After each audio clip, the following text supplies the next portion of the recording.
بسم الله الرحمن الرحیم. السلام علیکم. ګرانو ملګرو، د بې غیرتو ډېر قسمونه او هر یو قسم په ما کې شته. لکه د نبی کریم صلی الله علیه وسلم په شان کې ګستاخي وشوه، زه دا د جمدي یم، هارټ اټیک نه شوم. دا صحابو په شان کې وشوه، دا عایشه په شان کې وشوه. نو دا خو د کلاس بې غیرته زه یم. بیا په دې پسې سیکنډ کیټیګریز کې چې کوم دی، لکه زما نه خلکو پیسې وخوړئ، زما د محنت پیسې خلکو وخوړئ، د هغې بچي مزې کوي او زما بچي خواران دي. دا زما رشکه ده او زه چې کوم دی په خپله رشکه باندې دا نه مزدوري نه شم کولی چې زه په خپل بچي وساتم. کار حالات خراب دي، روزګارونه خراب دي. نو دا د بې غیرته یو پهچان دی او هغه زه یم. تاسو ما ته وګورئ چې زه نه د خپل مال تپوس کولی شم، نه د خپل حق تپوس کولی شم، او نه د صحابو او د پیغمبر صلی الله علیه وسلم په شان کې ګستاخي وشوه. په هغې ما تپوس نه کو. په دې پاکستان کې د دنیا ګستاخان دا دې ګرځي.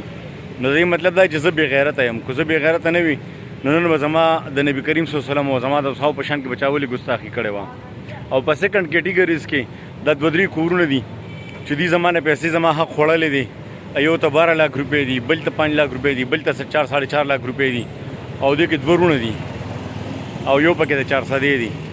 نو د تر اوسه پورې ما د خپل حق تپوس نه کو. نو زما د خپل ژوند نړه موړ دی. زه خودکشي کوم، خو د خودکشۍ نه مخکې انشاءالله زه په 400 کې یو داسې سرپرایز ورکوم 400 والا له چې تاسو به هم یاد ساتئ انشاءالله. او زما قبر چې کوم دی دا به په غازي ګل بابا کې وي، د 400 په مقبره کې. دا نه مې قبر کنلی دی او جنازه به مې ملته کېږي. نو زه به اول د خپل حق تپوس کوم، زه به اول دا کورونه روانوم، بیا د هغې نه پس به زه ملته خودکشي کوم. نو ګرانو ملګرو، که په ما کې غیرت وي نو ما به د خپل مال تپوس ډېر مخکې کړی وي. خو د خلکو د تانو نه زه تنګ راغلی یم، او بل دا چې زه د مزدورۍ کولو هم نه یم، نه خپل بچي ساتلی شم. ولې زما نه زما خلک حق وخوري او زه تپوس نه شم کولی.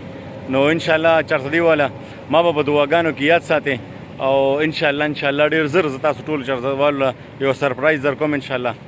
او تاسو به په دعاګانو کې یاد ساتئ. زه بې غیرته یم، که زه نر وي نو زه به الله بخلی وي، خو ما دپاره به دعاګانې کوئ چې الله تعالی زما مغفرت نصیب کړي او زما اخره خاتمه الله ښایسته کړي. چېرته چې اوسئ ښاد او باد او خوشحاله اوسئ.